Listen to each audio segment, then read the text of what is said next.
Welcome back to Missing. I am Tim here today with Lance. Lance, how are you today?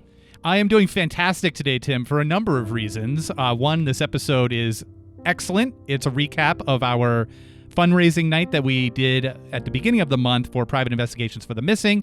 Before we get to that, though, how are you? I'm doing great. Thanks a lot for asking. I had a lot of fun recording this show, this Private Investigations for the Missing fundraising event on the evening of February 1st, 2023.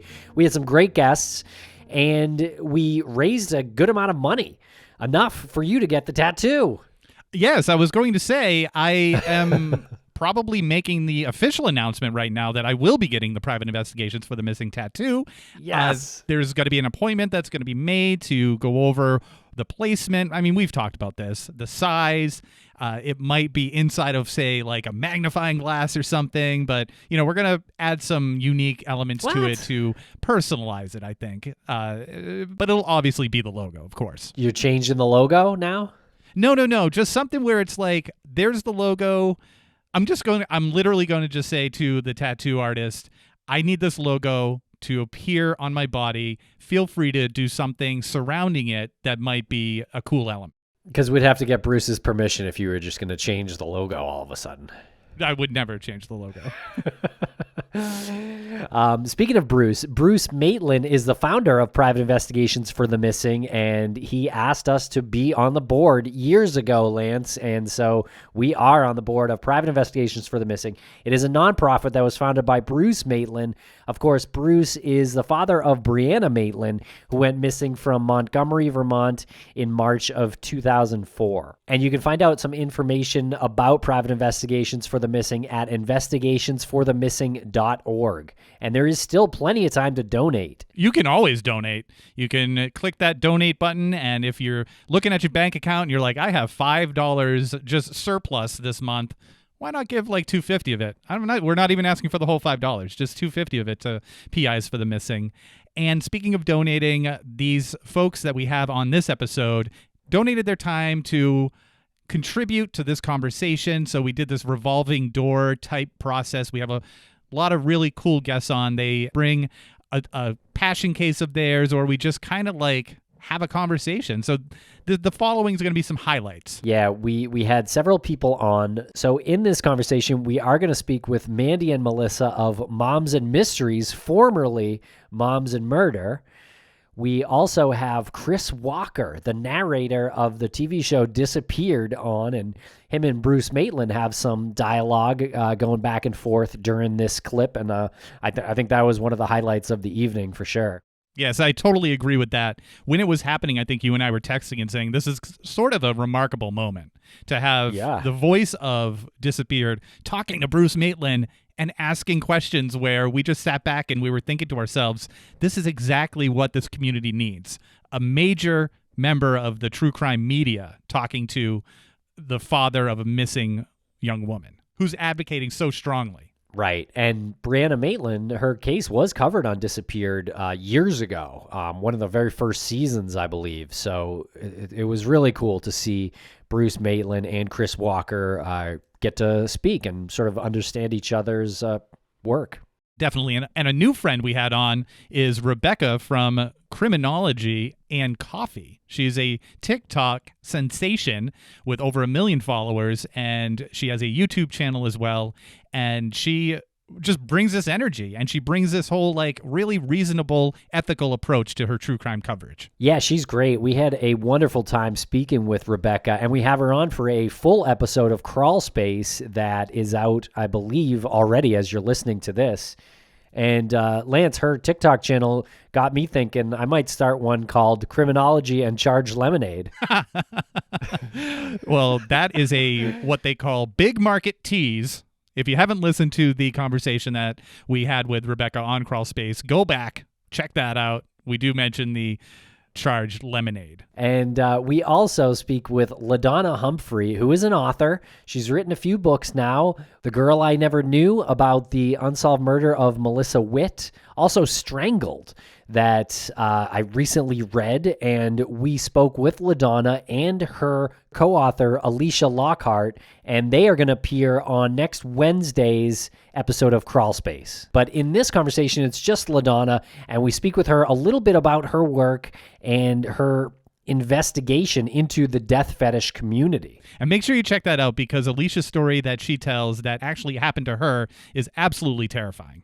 And Tim, everybody knows that we have sponsors throughout the episode in order to pay the bills, but sometimes people don't like listen to those sponsors. Where can one go if they wanted to not listen to the sponsors? Well, we've got Missing Premium, where you can get every single episode of Missing completely ad-free. And you can subscribe in the Apple Podcasts app now. But if you're not an Apple user, you can go to missing.supportingcast.fm and you can get the same exact product right there. It's ad-free episodes of Missing, there's early releases, and there's our weekly bonus show. Tim, where can people find us on social media? Folks can follow us at Missing CSM on social media.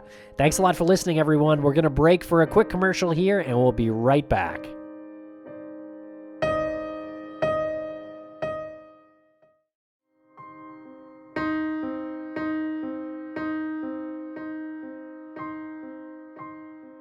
Let's welcome our new guests, Mortified and Marnie of Moms and Mysteries. How's it going tonight, you two?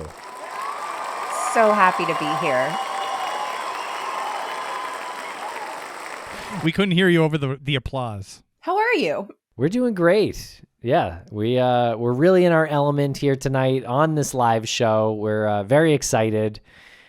We've got sound effects to play with. That's period. That is the key here. Yeah.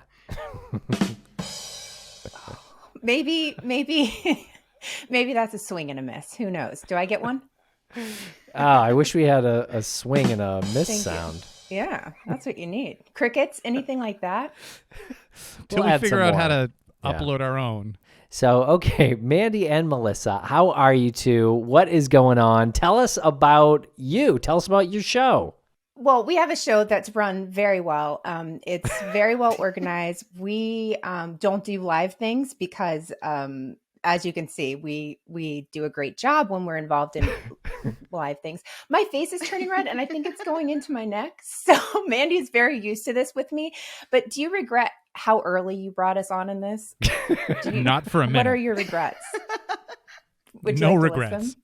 No regrets. Can you get that tattoo? No regrets and spell it wrong? Will you do that one? No once? regrets. No regrets. Yeah. Okay, Yes. good. If we raise $30,000 tonight, I'll get a tattoo that says no regrets. I feel like you're moving the goalposts there. You're moving it a Well, little different bit. tattoo. Fine. So a bonus one. Yeah, we're doing good. We've changed our name to Moms and Mysteries in the new year. It's going well. Most people don't seem confused. Some are, and some are vocal, but that's okay. Whoa. But we're doing well. What do they say? Threats. Yeah. What are their names? What are their handles? They're And what do they say? threatening us. They're upset. Some people are upset. Yeah, We don't I know mean, their not really. handles. Just we think any kind of negative comments, we take it very personally. So we're living in that right now. Mandy, please talk. Every time I open my mouth, I regret what I say. You regret what you say. No, You're doing great, though. Give Yeah. yourself the drums. Okay, the delay makes it so much better. Doesn't it? Oh, goodness. Yeah. So we're doing well. Mandy, we had some updates on the Jared Bridegan story, which is something that we covered with you guys. Can I throw it to Mandy for her to do the serious part? There you go, Mandy. All right. Yeah. So as Melissa said, we have been talking about the Jared Bridegan story a lot on our own podcast. We've been really involved and really invested in that case and have kind of been working together with Kirsten Bridegan. And so for those who don't know the story of Jared Bridegan, he was a 33-year-old father of 4 from the Jacksonville, Florida area. And he had 2 daughters with his second wife, Kirsten, and a set of twins with his first wife, who was named Shanna. And even though the divorce and custody battle with his ex-wife was pretty contentious, Jared really made every effort that he could to see his twins as much as possible. And every Wednesday, that meant that he would go pick up his twins from his ex-wife's house and take them out for a fun night. he would take his younger daughter, Bexley, with them so that they could all spend time together. And that's what they were doing on the night that Jared was gunned down. It was almost a year ago, actually, now. It was on February 16th of 2022. And he had just dropped the twins off back at his ex-wife's home, and he was driving home with his 2-year-old daughter, Bexley, in the backseat of his car when he stopped in the middle of the road because there was a tire there, and he couldn't really go around it. So he kind of had to stop and investigate at least and see what was going on. And when he got out of his car, he was immediately ambushed and shot to death while his 2-year-old daughter sat in the backseat in her car seat. So the case is still very much under investigation, but there was, as Melissa said, a really, really big update just last week. They actually arrested somebody that they believe is the man who shot Jared Bridegan, and it's somebody who wasn't previously known to the family. So of course, that's always a little bit of a shock when you hear a name that you really weren't expecting because you've never heard of this person before. But it was a man named Henry Tenon, and he has a pretty long rap sheet. But he was ultimately charged with conspiracy to commit murder, second-degree murder with a weapon, accessory after the fact to a capital felony, and child abuse. And the police have really made it just abundantly clear that they know he did not act alone and that it wasn't just a random killing. And they believe that there was a conspiracy to commit this terrible, terrible murder. But so far, nobody else has been arrested. But since Tenon's arrest last week, it has been discovered that he does, in fact, have a connection to Jared's ex-wife, Shanna, and her new husband, who's named Mario Fernandez. He actually, Tenon, rented a house from Mario, and some sources say that he actually did work for him as well. Mario managed lots of rental properties, and Tenon's roommate says that Tenon was a regular contractor for him. So it seems like there was a pretty strong connection there. But as we said, no other arrests have been made yet, but we're really hopeful that they have made some big strides in this case and that we're just a lot closer to them having justice. Wow. Yeah. Such a great update in that case. Yeah, absolutely. Great update for like a really tragic moment in all of their lives. We put in the YouTube chat the link to the Bridegan Foundation, and Kirsten has invented out of, I mean, I don't want to say out of like necessity, but just out of like knowing what her daughter, it's so awful to think about, like what her daughter went through that day, seeing her dad like gunned down, like having no comprehension of what that is. And then I really feel for the people, like the police officers at the station. They're trying to figure out how to handle this crime, and they're trying to figure out what to do with this poor child. So can you explain what the Bexley box is? Yes, mortified. We'll take this one. So the Bexley box is really a box of necessities and comfort items that Kirsten kind of put together to deliver to police departments, along with some cards for police officers that, keep in mind, they're going to these crime scenes to look into these crimes. And then there's a kid there. So then it's just kind of how to talk to the kid, ways to make the kid comfortable. And so these boxes are being delivered to police departments. The goal is across the country, that have things like sippy cups and diapers and, little comfort things and the pop sock things that kids play with, anything to help relieve anxiety and give the police something to give to these kids who are there of no fault of their own. And there's,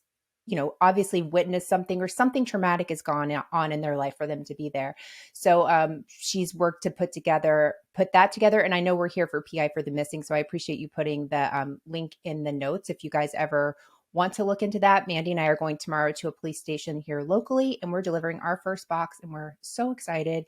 And the police station is already so excited to, get this stuff, just stuff that you don't really think of. But like Kirsten said, when she got to the police department, they didn't have diapers. They didn't have any of those things at a moment's notice that a kid could really need. So she's incredible. We've said this a million times, but she's our hero. And we just are excited to be involved with Bexley's Box.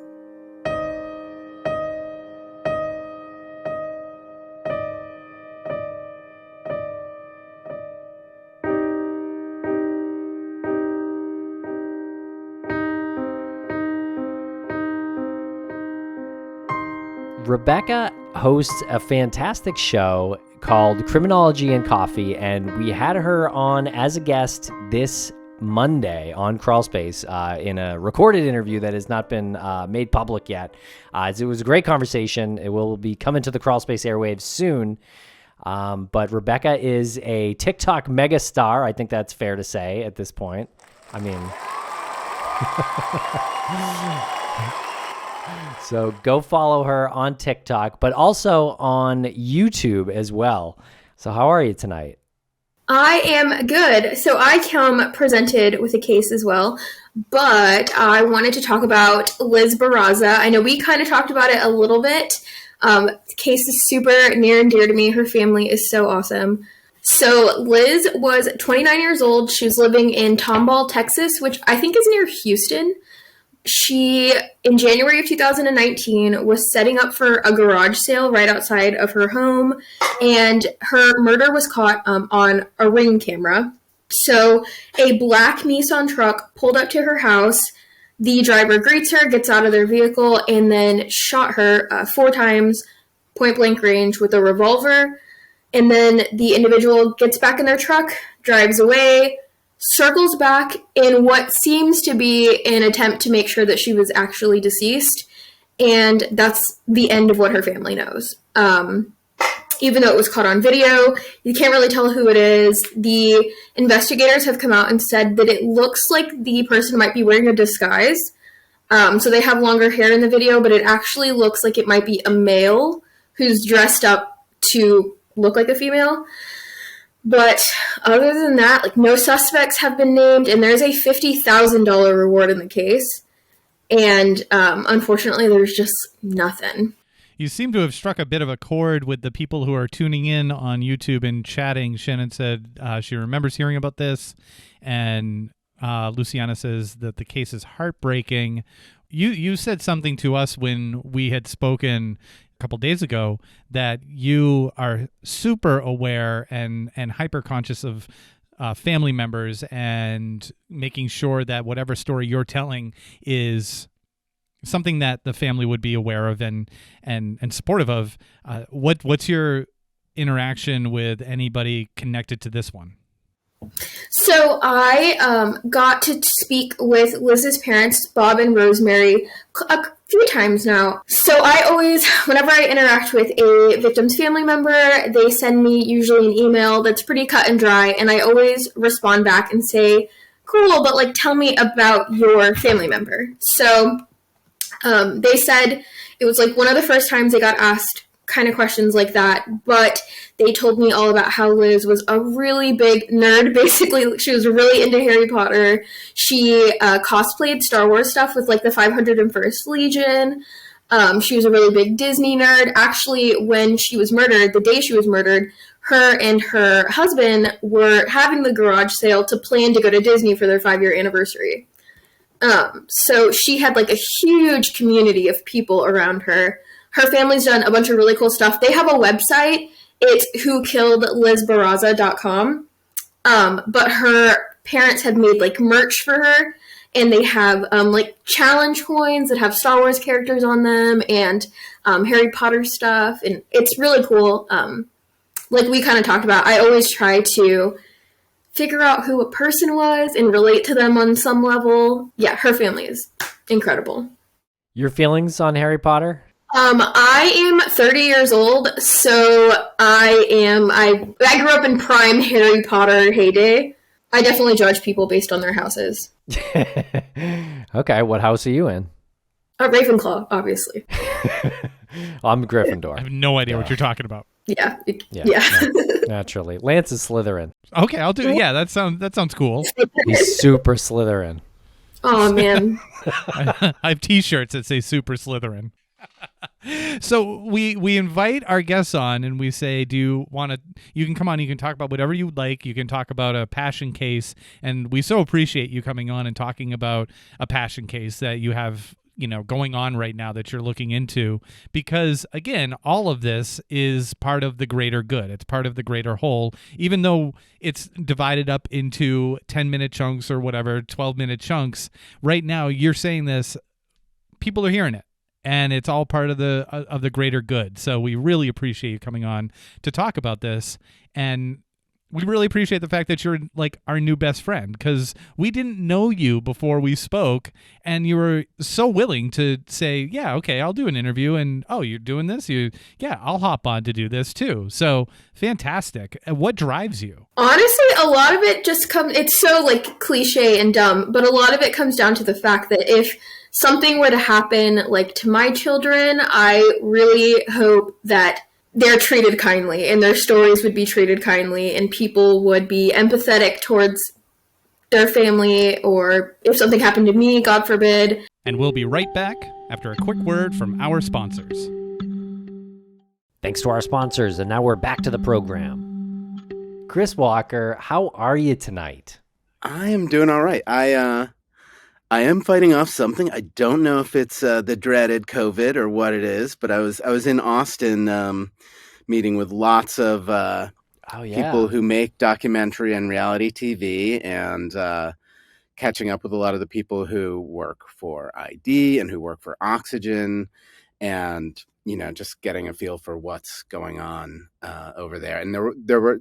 They're putting a lot of attention on true crime in the conference, in some of the seminars, and there's been a lot of shout outs to the podcasting community, both as a place where they're looking to find out about cases that they should be, getting involved in, and incorporating the work that people are doing in this field into the work that they're doing. So it was heartening. Yeah, that is really cool. And heartening is a great word to use. It is heartening to know that this industry that broadcasts true crime stories actually cares. And when you came on our show, when we met you and we had a conversation before we knew that you were Chris Walker from Disappeared, we were having conversations about advocacy, and we were having conversations about cases, and you were just speaking on our level. And then we had you on the show, and you brought some of these stories to the episode that you were on, and it was amazing because we had never explored those cases before. I've been revisiting so much of the work that we've done on Disappeared because of Obsessed with Disappeared over on the Obsessed Network, which is now called I Think Not, because they sort of ran out of our cases to cover for now. Revisiting because of that, and I was revisiting a bunch because you guys were inviting me on, and that experience has really sort of dialed in for me how important what we're talking about tonight is, because there's so many of these cases where, whether it's a lack of resources from the local investigators, the local police, or whatever other reasons, that people just need this resource. And you just see the way that sort of attention, media attention sometimes starts to wane and other resources go away. So I think, when you guys asked me to do this, I was like, yeah, this is something that people really, really need. And I think Disappeared really focuses a lot on,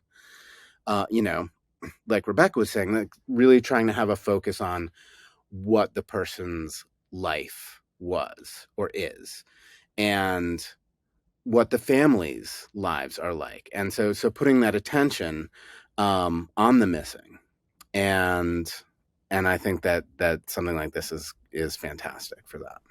Thank you. Yeah, it's so important telling stories about the victims, the people who are missing. And again, I just want to reiterate that Private Investigations for the Missing, this fundraiser, these funds that are being raised, they basically go directly towards private investigators who are using their own time pro bono, and they're just getting paid back for expenses. So each private investigator who is working a case for Private Investigations for the Missing is assigned that case. They speak with the family, and they do interviews. Like Bruce said, they do sometimes hard-hitting stuff too. And a lot of this stuff is done behind the scenes. We're never going to broadcast a lot of this stuff, unfortunately. We broadcast what we can. But just so you know, the money that you donate here tonight is going to help families, and it's going to pay back private investigators for the work that they did pro bono. And as far as trying to get things in by the 3rd in terms of the tattoo deadline, the ever important tattoo deadline. But then also, I mean, people should donate whenever.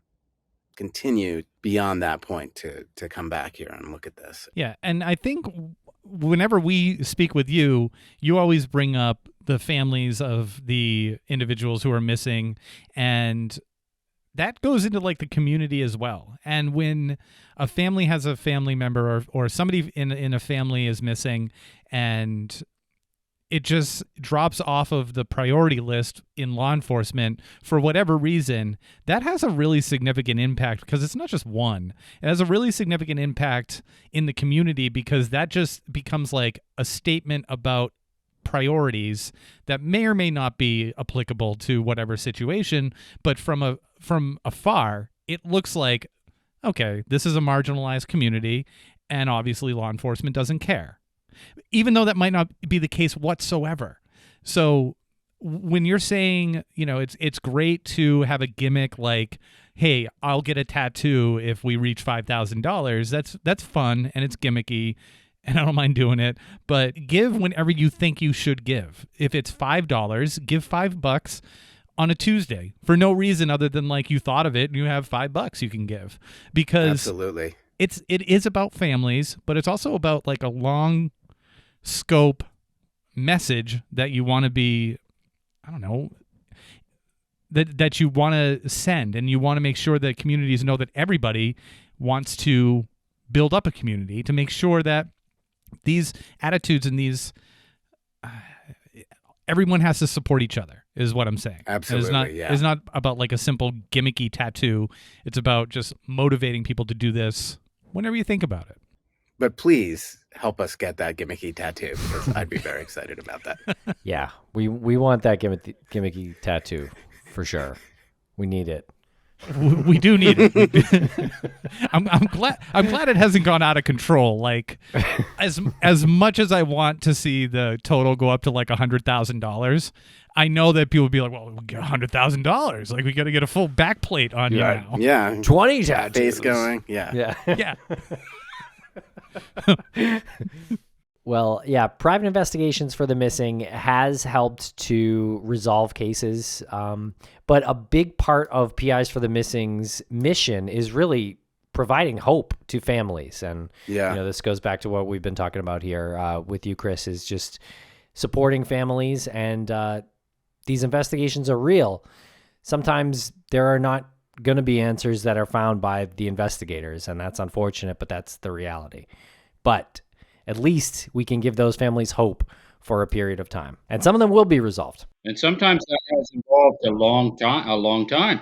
Our investigators sometimes has spent, a long time now working on a couple of years sometimes with some of these people that the investigator is still working with them. And we often hear kind of coming back from the investigators, it's like, well, this is the first time anybody's really sat from the families. It's the first time anybody's really sat down and is working totally in our interest without, and these things can evolve into sometimes pretty deep relationships between the investigators and the families. I mean, it's surprising how some of that works. But I did want to ask you, Chris, like in the shows, what is your feeling as far as, is there any like real training going on with the interviewers of the show when they're working with the families? Do they have formats that they go over them with it? Do they have like series of like kind of look at each situation and what do we talk to these families about? What's kind of the board,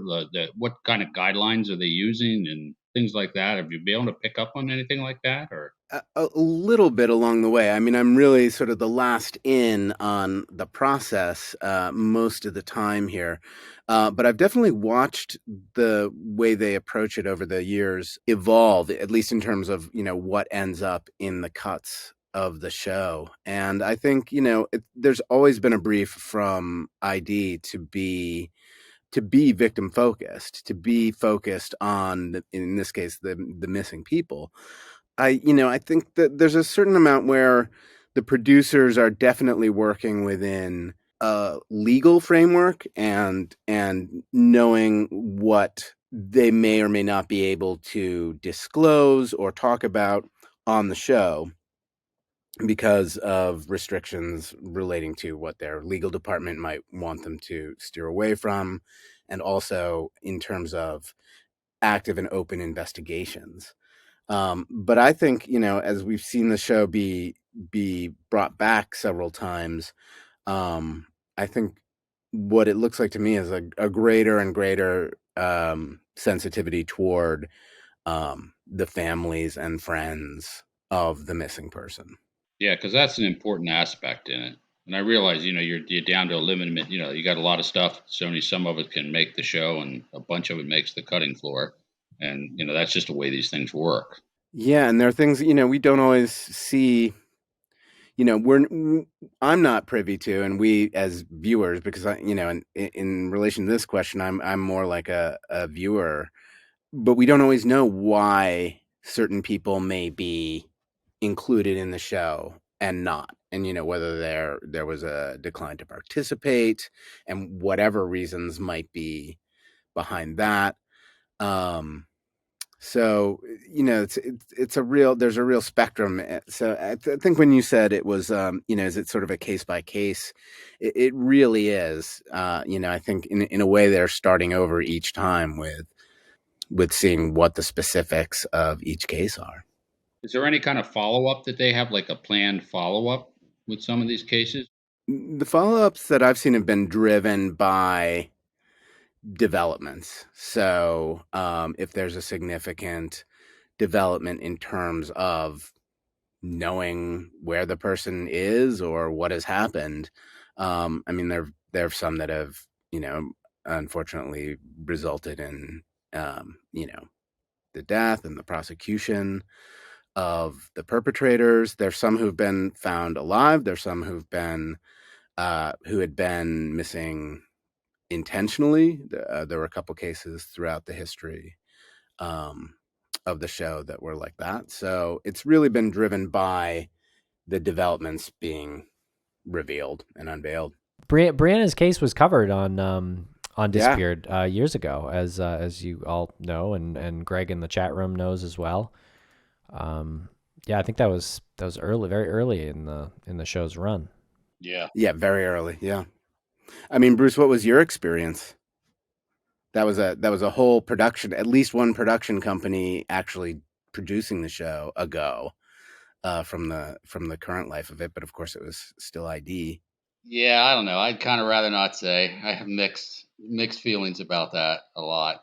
Having got sort of the same type of from different shows or different TV interviews. I was I don't know. I'm a little jaded by That's got to be questions as they are, and I don't know. And part of it may be me and just my experience. So I mean, really, I hesitate to be critical of it. It is what it is. It's a TV show, and for someone that has a missing person that's possibly alive and out there, I think it's invaluable. And regardless of the production problems, with someone necessarily that's not, well, I have different feelings about that. So yeah, I think I can't imagine having to go through that and what that experience is like, and then to go through sort of multiple media outlets. Yeah, you kind of come up coming at you feeling about the used story. a little bit, in the long run. So yeah, I imagine. yeah, but hey, it just is what it is. You learn a lot of things on this journey, and some of it is how law enforcement really works is not how everyone thinks it works, and it just kind of goes from there. So. And how the media works isn't And necessarily how everyone hopes the media should how work. the media works, and you kind of learn to, you hopefully it's a little bit of a give and take sometimes. You learn a little bit to use the media, not so much in a show like Disappeared. There's not much there, but certainly with like local news and short, quick news programs and things like that, you learn to use that to your advantage too. It's kind of a learning experience. Was part of that process what led you to this? Not tonight specifically, but creating the creation part of the process is really interacting with other families and seeing what they're going through and all the problems and that all, yeah, that does involve somewhat is how the system really works. You learn quickly how it works. If you're fortunate, you get some attention from a pretty. If you're fortunate, you get a lot of attention early on in the investigation process of how law enforcement. But the bare cold reality, and not to criticize them, is that comes to an end pretty quickly, without a huge media attention that the ones that capture national headlines and things like that. That's kind of a different. But for the average people, it ends pretty quickly, and then at their point, they're just kind of stuck, and without the means to be able to hire a private investigator, there they are. So it just came as a result of seeing the just incredible need that's out there, and that's Conversations with other families and with seeing other what they were families going and through. stuff. You seem, yeah, and just watching in my own processes too, of seeing how it works, and it's like, wow, if who can afford to hire a private investigator and who can't? Well, probably 95% of us in this country can't. And Yeah. and then as you delve into it, you find out sometimes, particularly among a lot of certain society stratus, they get no attention, zero. They get a police report, the person's gone, and that's it. So yeah, the need is just became overwhelming to sit there and say, well, we just can't do anything. We can't do nothing about this. We have to try something. Yeah. But one of the things I will tell you, Chris, too, a lot of times in this too, is what I have found, particularly in the last 2 years, is we get a lot of requests for help from people, and sometimes it takes the bare minimum of work. I mean, it's usually a case of where, say, someone has disappeared when they're a minor, and now they're an adult. Well, they're still out there. And sometimes, one of our investigators does some bare minimum of work, gets through some databases and find out, and lo and behold, we find out, well, they've been picked up or arrested, or they've had contact with law enforcement, or they've showed up in a shelter or somewhere where things have picked up. And yeah, maybe they don't want to be reunited with their family. I mean, and that's really not something that we need to be involved in, but at least we can assure that family member that yes, that person is an adult, that person is out there alive, and and the hope is someday, whatever, they'll reconnect and recontact. But sometimes it just takes a bare minimum of the work. We know sometimes in a few days or a week we can actually locate that person and where they were last showed up, and know that they're still there. So it's it's too bad, because that's something law enforcement could do. But then again, a crime necessarily has not committed. And then at point that time when someone's an adult and they don't want to be found, well, okay. I mean, it sounds like, we want people to contribute what they can, but it sounds like what you're saying is that even a small contribution can go a long way, because absolutely. Yeah. And we'll be right back after a quick word from our sponsors. Thanks to our sponsors, and now we're back to the program. LaDonna Humphrey, thank you so much for joining us tonight. We really appreciate your presence. And your presence. And your presence. Yes, it's a great cause. I'd like to help if I can, so yes, for sure. Well, you are. You're helping by being here, and you're helping by donating books, and we really appreciate it. I received a copy of your book, Strangled, this week, and I am already about a fourth through it. And this is just on my spare time. I can't put this book down, people. It's a hard topic, but it's important. So I'm glad you're reading it. Thank you for that. I have to say, not only can't he put that book down, but there have been a lot of cases that we've talked about that he will say, this is like the Sheila Shepherd case.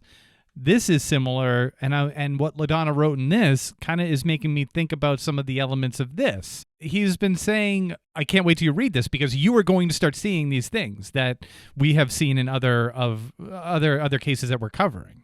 Yeah, I read your email today and talking about the Shepherd case, and I did want to know more about that for sure. And one of the things that we've done because of Strangled, we also launched a podcast, and in that first season, we're talking specifically about death fantasy, death fetish, and related murders because of that online community. And you would just be astounded to know how many thousands of people are into this and spend hours a day online looking at this and then go off to commit real murder. And so it's been terrifying, but I think it's an important topic. I think people don't want to talk about it. It's a little bit taboo. You're talking about, a fetish that's, obviously related to, a sexual desire, but, it's work that I feel very, very compelled to complete because there are just so many young women who have been murdered because of it. Yeah.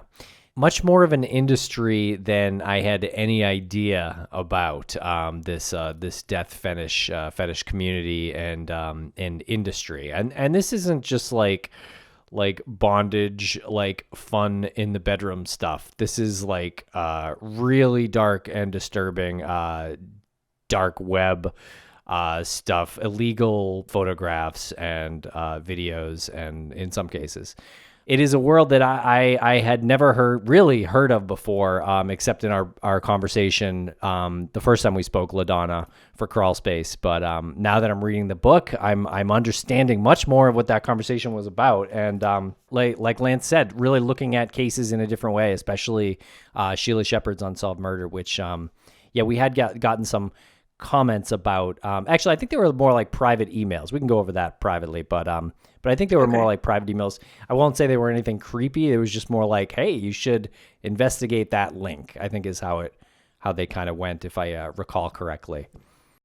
Well, I think one of the things too that's important, and let's take that offline. I want to know more about that case and just that correspondence that you've had, is that a lot of law enforcement agencies aren't aware that these online communities exist. And some of them are on the dark web for sure. But there are communities like this that you can access through a Google search, just regular internet. And it's really scary to know what is out there. But it is contributing to so much violent crime, violence against women specifically. It does happen against men, but it's primarily women. So, our podcast, that goal is just to kind of expose that in this season. It's almost like fringy true crime, because people do not want to talk about this. But it's important that we get it out there. So I can't agree with you more, because the act of committing these crimes is gruesome and brutal and without any empathy. And for whatever reason, we're more comfortable talking about the aftermath and the crime itself. We're more comfortable talking about the crime itself and the aftermath, and we're less comfortable talking about the subjects that you are exploring in Strangled and this community, this death fetish community, where it isn't just like a sexual bondage thing. It isn't like recreational. This is like deep-seated and dangerous. And for whatever reason, we get weirded out about talking about that. But again, we can watch something on Netflix like the Dahmer series or whatever, and exactly. be totally good with like the extreme nature of that, but be uncomfortable about like, well, how did that happen? I mean, that's one of the things that I wanted to do through the book and through the podcast is normalize. Let's talk about these things that are contributing to violence, that are contributing to murder, that are scary things, because this isn't normal stuff. This is primarily men, and there are some women involved, but it's primarily men who are glorifying the murder of young women. And that should scare the heck out of all of us. That's allowed to happen. And, and each state has different laws.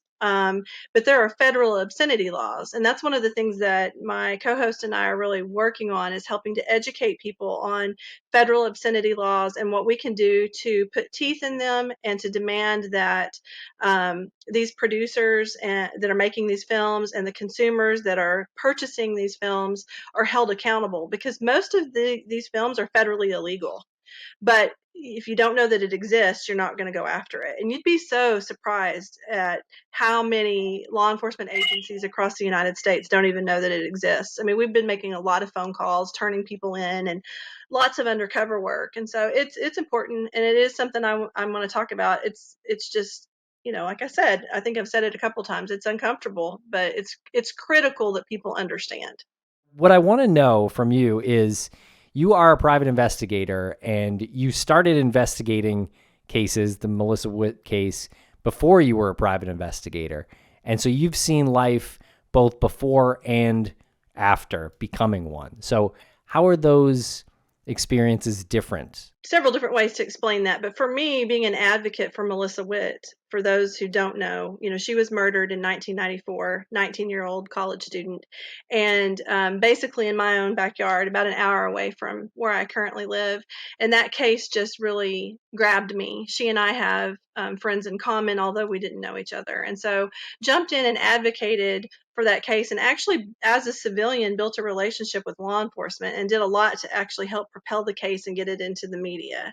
And it was unique because even then, without being a private investigator, they actually did embrace me being a part of that case. This particular department did. And I know that's kind of rare.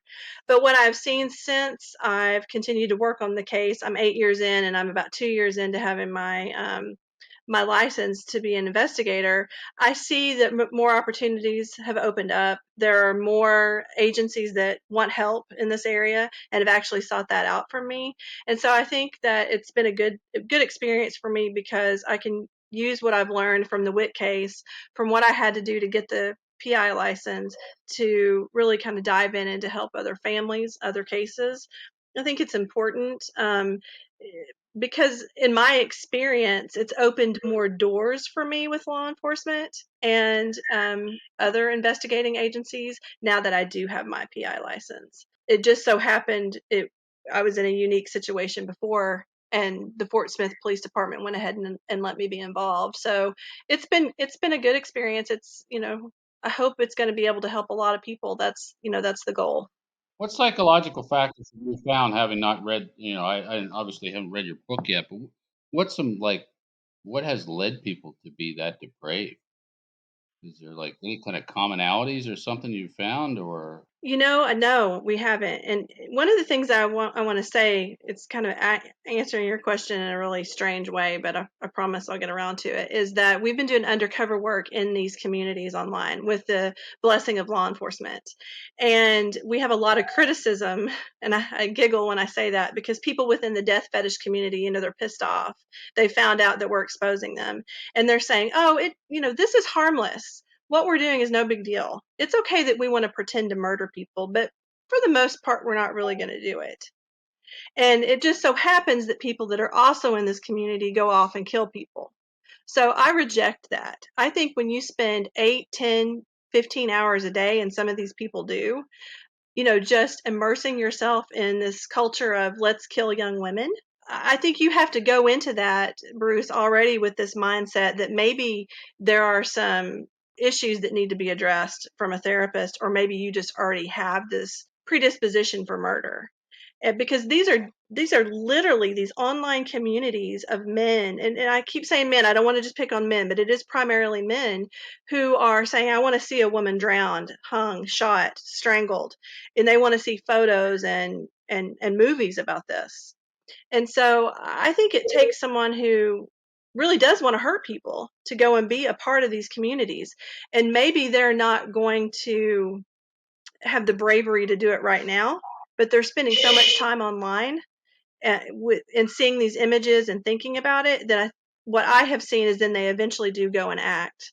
Because I've got case after case after case on my desk of young women who have been murdered because of these predators, and that's what I call them, that have spent this time glorifying the murder of young girls. And it's usually young girls. Like, they're very rarely do you see an older woman. It's like younger, teenage, early 20s. It's just really sick stuff that I am determined to put a stop to it. I mean, to the best of my ability, to get some federal obscenity laws changed and to get some of these these producers prosecuted. And I just think it's critical. And I think what we'll find out is that a lot of these cases that we can't find resolution to, some of these girls that we know that were into modeling, I've got about 9 of those on my case right now. I think we're going to find that there was a true connection, real live, instances where these girls were killed by producers who were filming what started out to be death simulation films that turned into a real snuff film. And I'm on a soapbox, and I realize No. that. Like, what's the problem that happens is the producers will stand behind freedom of speech or something like that, and it's like, that's not, no. Like, you can't. There has to be some parameter that, or some line that you cannot cross, that cannot be freedom of speech. Because if you are a creative individual and you're saying that this is your freedom of speech and you're being creative and you're producing something, stop it. Like, stop it. Like, no one believes that. Like, if you're creative, you can make something else.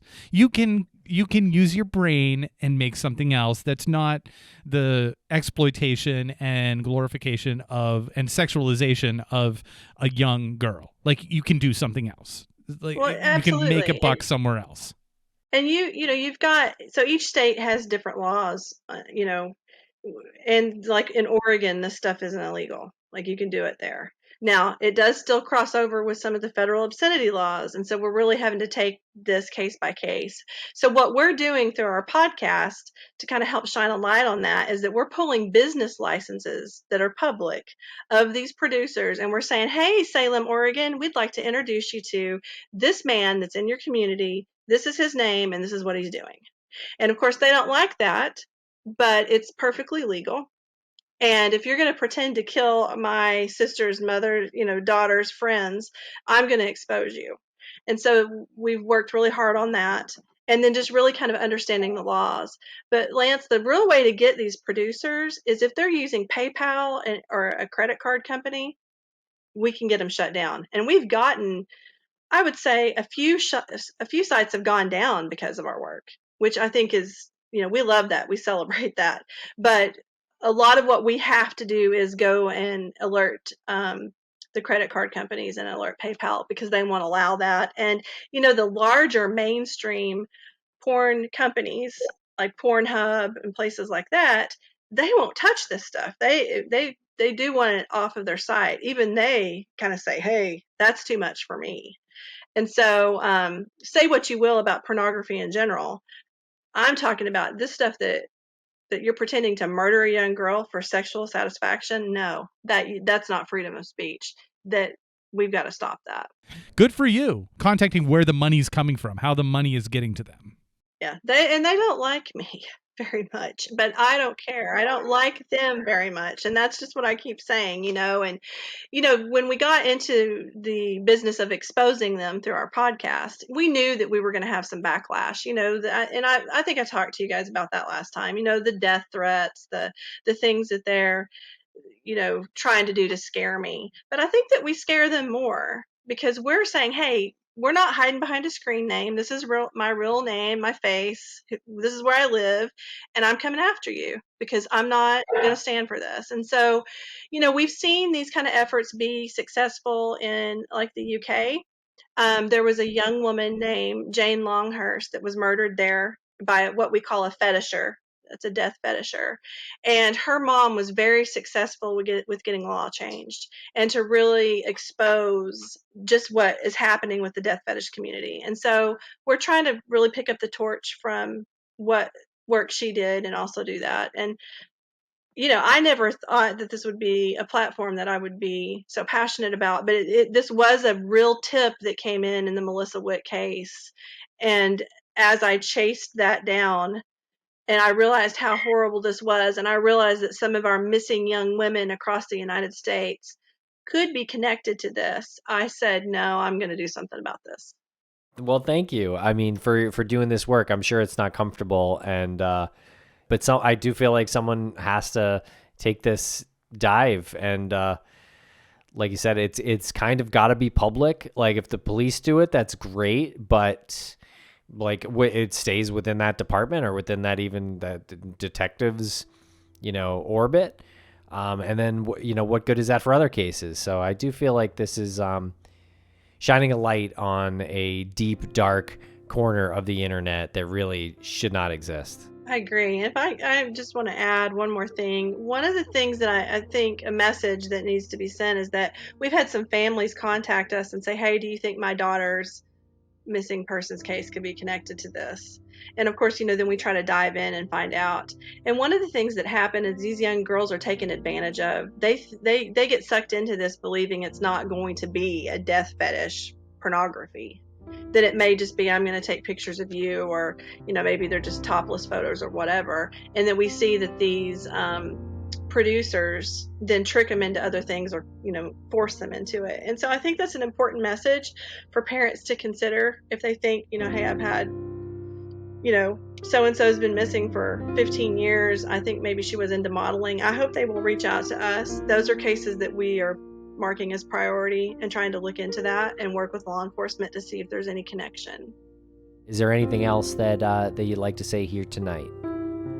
I just want everybody to donate to this amazing cause. So I hope that they do. I hope that they're watching, and I'm going to try to get my friends to do the same. So yeah, I want to support it any way I can. So thank you for having me here tonight. I really appreciate it.